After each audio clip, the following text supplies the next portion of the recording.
Welcome to the MrpTech podcast. This is episode 18. My name is Matt. This is a weekly podcast where I review multiple platforms and technologies to see which works best for me in hopes that I can help you out.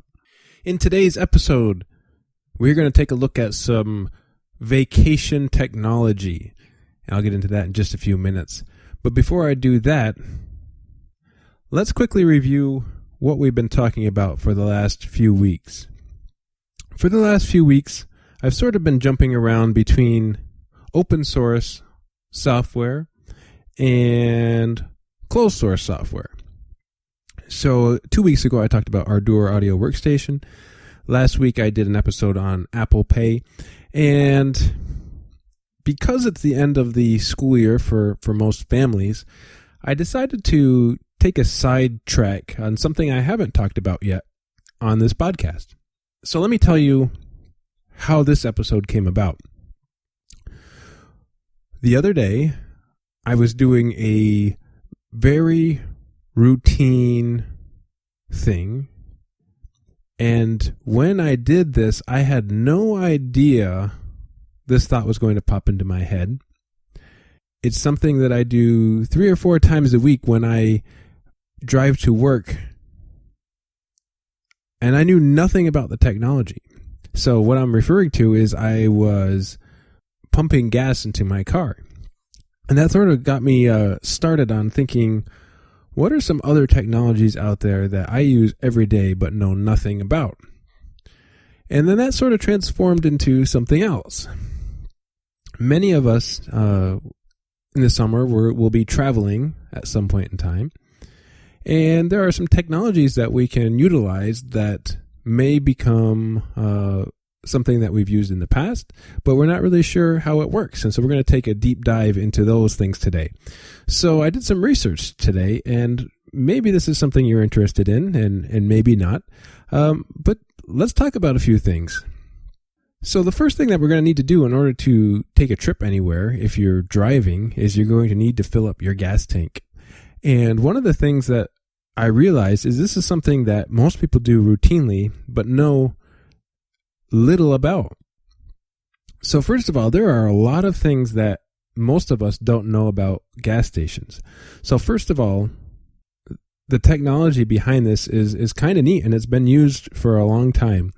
So underneath most gas stations, there can be up to 5 underground tanks, and they store thousands of gallons of fuel.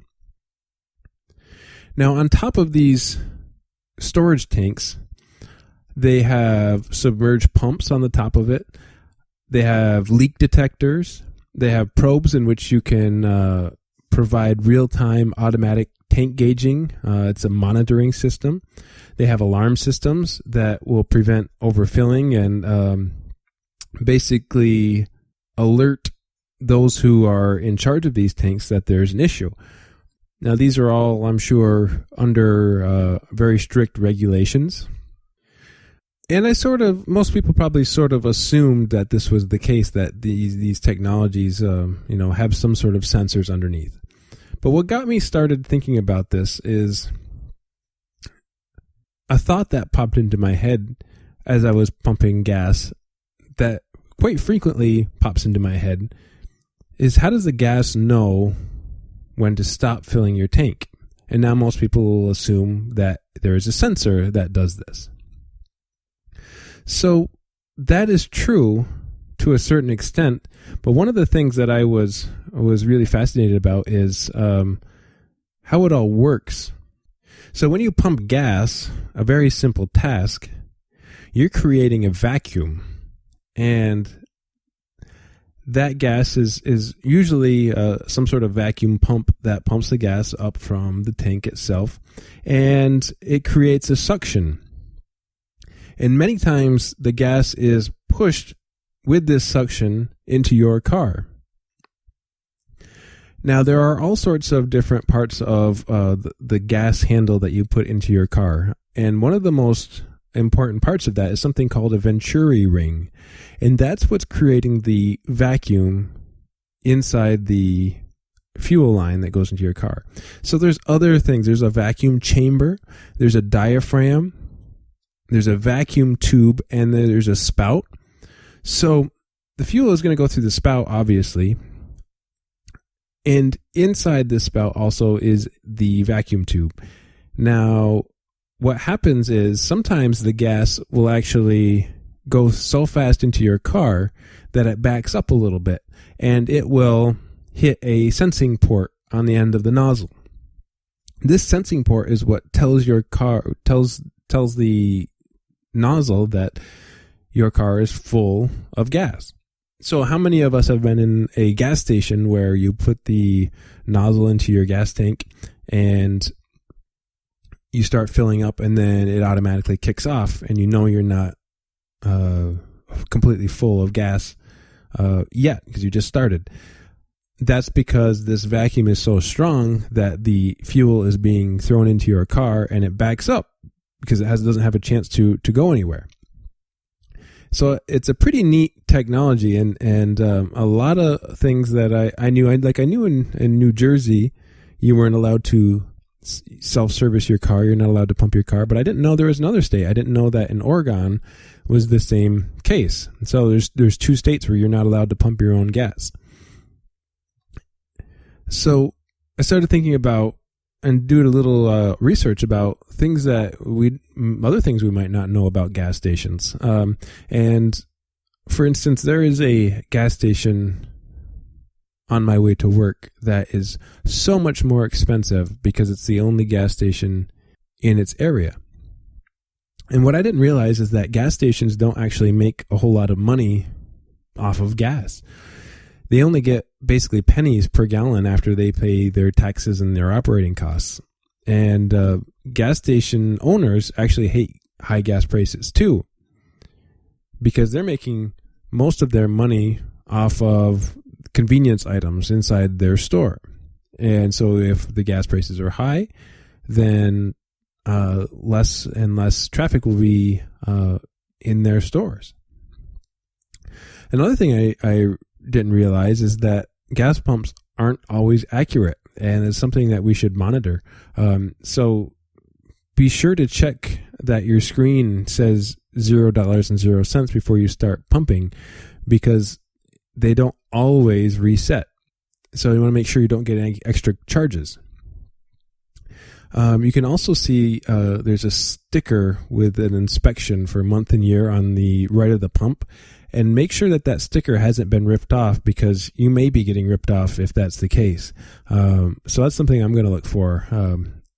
I guess there has been many cases where inspection stickers have been ripped off and things might not be 100% up to code. Another kind of neat thing that I didn't know about gas stations is they're strategically placed in certain locations. For instance, if there's a 4-way intersection and you sort of want your gas station to be on the corner right after a light, after a traffic light, because most drivers don't want to turn left. They want to get past the light before they refuel their car, which I found interesting because more often than not when I'm driving, that is the case. I don't want to turn left for some reason. And if I do want to stop for gas, I do want to go through the traffic light and then get to a gas station. So if you're driving past a gas station, check that out and see if that's the case, if that's where the gas station has been placed for a strategic reason. So now that we got our car fueled up for our trip, we hit the highway, we're going on our vacation, and for most of us, we've probably been within hours of our house, and there comes a certain point where you cross a line and you're now into uncharted territory. Many of us enjoy that feeling when we're on an adventure, we're going somewhere new, we're going some places we've never been before. And if you're like me, my favorite way to sort of navigate on these trips is to use maps. And I still prefer that to a certain extent. I still prefer to take out a book of maps for my state or for the country And I prefer to know where I am and have that security that even if I lose service, then I can still know where I am, where I'm going.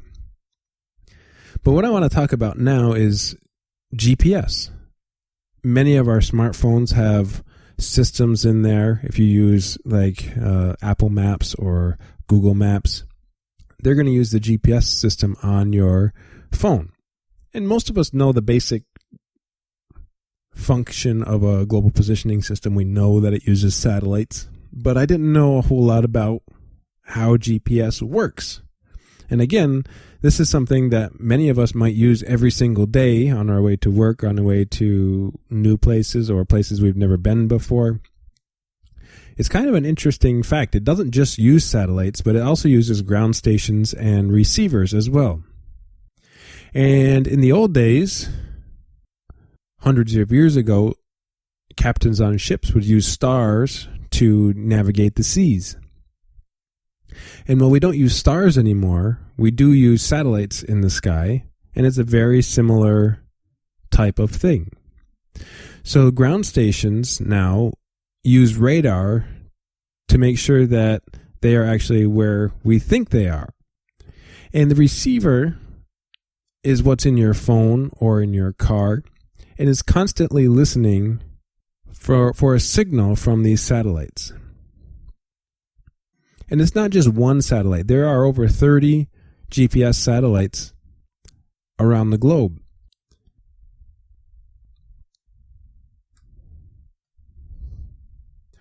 So GPS was originally developed by the U.S. government for military navigation, but now anybody can use GPS. And wherever you are on the planet, if you have a GPS device, it's going to connect to at least 4 GPS satellites that are visible at any time. So for a second, I want you to imagine 3 different satellites. And I want you to imagine you're standing somewhere on Earth. Hopefully you are. If you're not, come talk to me. And each satellite pinpoints your exact location. So if you want to imagine creating big circles of where your approximate location is from each satellite, you're sort of getting a circle around your location. And so each satellite will actually create its own circle, and then based on that information, it can pinpoint your location within a few yards. So the more satellites that are above the horizon where you are, the more accurate your GPS location will be. One of the really sort of nerdy things about GPS that I really found that struck me is so GPS or global positioning satellites sort of prove to a certain extent Einstein's theory of relativity, which is kind of neat. So basically, the more under general relativity, that predicts that time will appear to run slower under stronger gravitational pull. So the clocks on board the satellites will seem to be running faster than on Earth, which is kind of neat. So the GPS satellites have to adjust for that. So special relativity predicts that because the satellite's clocks are moving relative to a clock on Earth, they're going to basically appear to run slower. So the whole GPS network has to allow for that. Otherwise, it would technically give out incorrect information to our devices, which I thought was a pretty neat thing, something I did not know about GPS systems. So we filled up our gas tank. Now we're on our way. We understand how GPS works, and we trust our electronic device to get us where we want to go. And I still today prefer to have a map with me so that if I lose network or for some reason my battery dies or something like that, I still prefer looking at old school maps for some reason. I don't really know why. But GPS has changed the way that I travel when that happens. So let's say we're on our way to our hotel room. Our GPS has got us to our location, and now we're checking into our hotel room wherever it is. And if you're like me, you probably want a hotel room with some sort of internet connection for uploading pictures or staying up with your email or something like that while you're traveling, staying connected at some point in time. Most hotels offer free Wi-Fi. The last thing I'm going to talk about today, since we're on our vacation trip, what we're going to talk about is how secure is hotel Wi-Fi? And what are some things that we need to know about this stuff as we are on vacation and we are sort of vulnerable to new environments that we may not be familiar with? So most hotel Wi-Fi networks are open Wi-Fi networks. That means anybody can connect without entering a password at all. I would advise, if your hotel has an open Wi-Fi network, meaning no password, to never connect to that network. These networks are open to people snooping. People could sit in their car outside the hotel room, and they're not secured with encryption. That means every single piece of data sent over this network is in plain text. Anybody can snoop on what you're doing or what other people in the hotels are doing, unless, of course, you are connected to an HTTPS website. And all it takes is just a couple of simple tools. So in some cases, your hotels are using something that's called a captive portal. And this is the type of connection where you see a page with information about the hotel and you have to enter a room number or a password to connect. And you might think you're connected to a secure network. And in this certain way, you are more secure than if you didn't have a password. But after you type in that password, you're still using that open Wi-Fi network.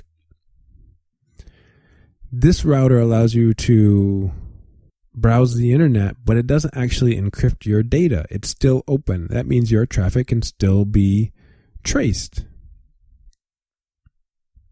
So how do you tell if you're vulnerable to someone tracing your data? The first thing you have to do is, if you enter a password on your computer, if you log into the Wi-Fi network and clicking on it, and then you have to enter a password before it connects, then it is encrypted. If it's a secure network, you're good to go. If you log into an open network without a password, then your web browser pops up and it requires more information to access your browser and your internet.